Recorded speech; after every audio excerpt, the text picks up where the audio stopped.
Hello, and welcome back to Atomic Blast, the supplemental podcast where we analyze each chapter of Legendary's MonsterVerse. My name is Mark, and you can find me on all social media at Mark Meadows. Today, we will be analyzing and providing commentary for the 6th chapter of Gareth Edwards' Godzilla. Chapter 6 will include the discovery of the male Muto on the island of Oahu and the entrance of our titular hero, Godzilla.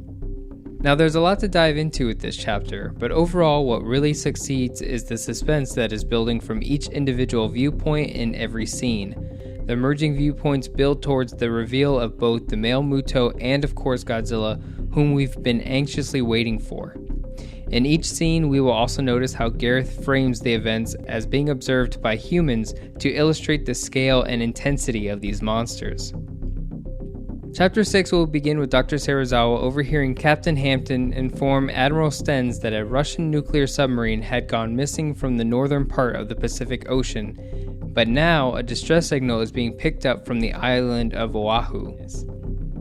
When the troops discover the missing submarine, and before they are surprised by the appearance of the Muto, the company questions a mysterious white goo that is overwhelming the damaged vessel. I'm not sure if this is supposed to be radioactive material or some kind of excrement from the Muto, but this is another science fiction trope that both grosses out the audience and adds a bit of suspense in trying to understand what it is. Gareth Edwards added some humorous commentary to this, saying, "Joel Wills, the special effects supervisor on the film, once spent a morning showing me 6 different types of goo for me to pick from. I went home thinking that day, we get paid to do this?"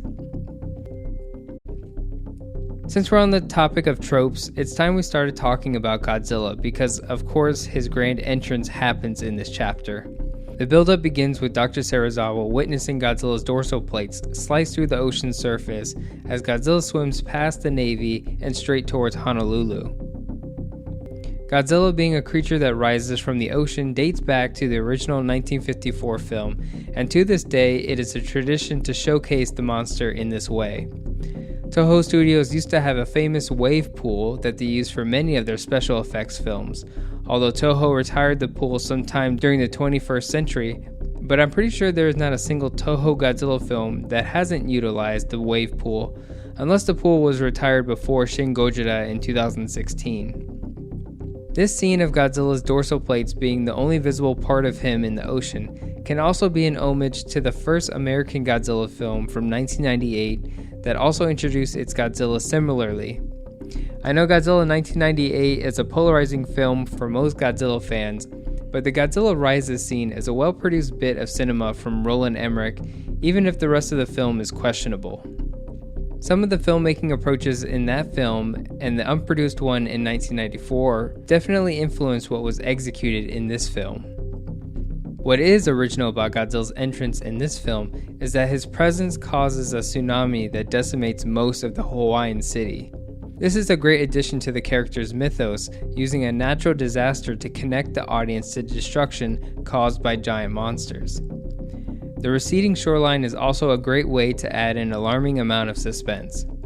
When the giant wave finally hits, we get to experience the disaster from the viewpoint of a young child named Jenny, her family, and also a very adorable dog that I've convinced myself survived the disaster. Unfortunately, the real events of the Tohoku earthquake and tsunami most likely influenced what we see in this scene because the visuals of carnage that we see across the city is very harrowing. That being said, I think the destruction is done tastefully and isn't being exploited to an outlandish degree like most low-budget disaster films. This scene culminates greatly when we view the destruction from the rooftops with the survivors.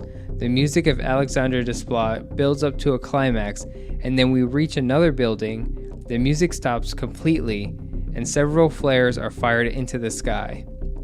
This is when we get to see a jaw-dropping glimpse of Godzilla's massive size from the human's perspective. Before we can see any more of him though, Godzilla then disappears behind another building, which may have also been influenced by some moment from the 1998 Godzilla film. Before Godzilla had arrived on shore, the male Muto began to defend itself from Navy jets, activating its EMP ability and disrupting the power at the Honolulu International Airport. Throughout this scene, Ford is being a great hero for the story because he is being a very comforting guardian to Akio and is also displaying a sense of knowledge and curiosity about the situation. He understands that something isn't right but continues to be defensive for the scared child. Once the power comes back on, we get an amazing Veritas shot of the Muto now standing above the railway.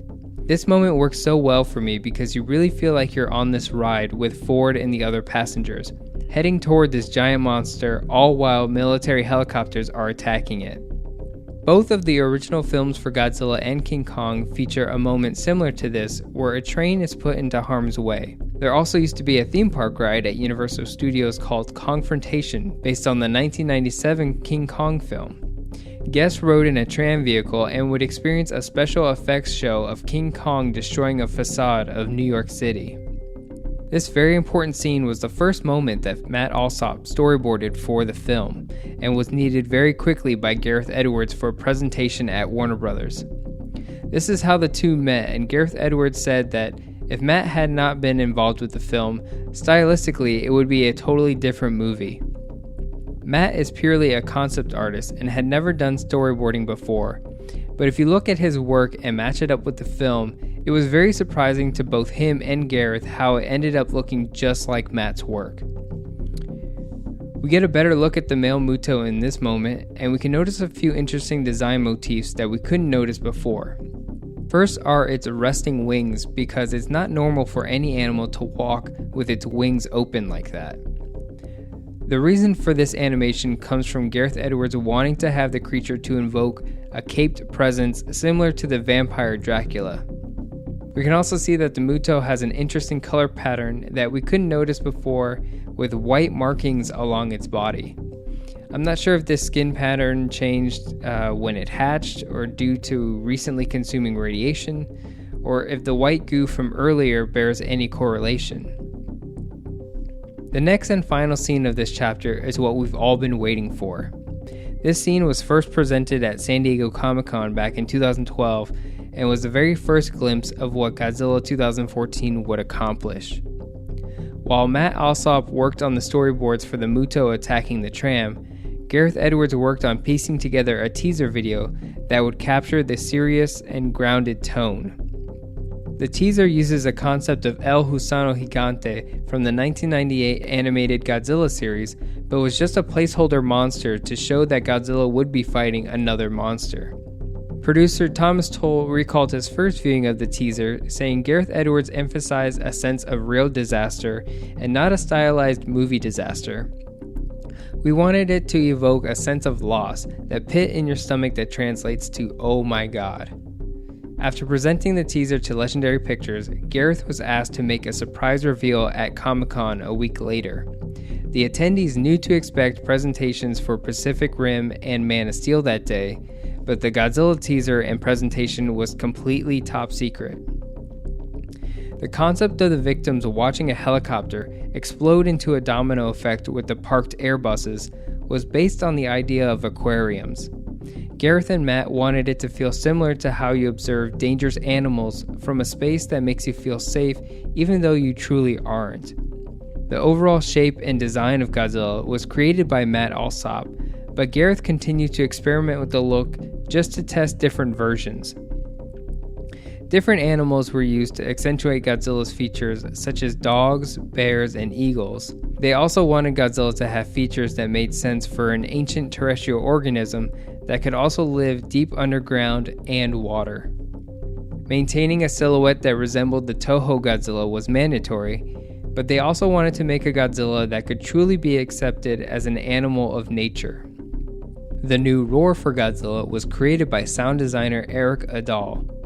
Eric wanted to capture the same natural and powerful roar of the original Godzilla, but didn't feel satisfied with mimicking the same exact technique created by Ichiro Minawa.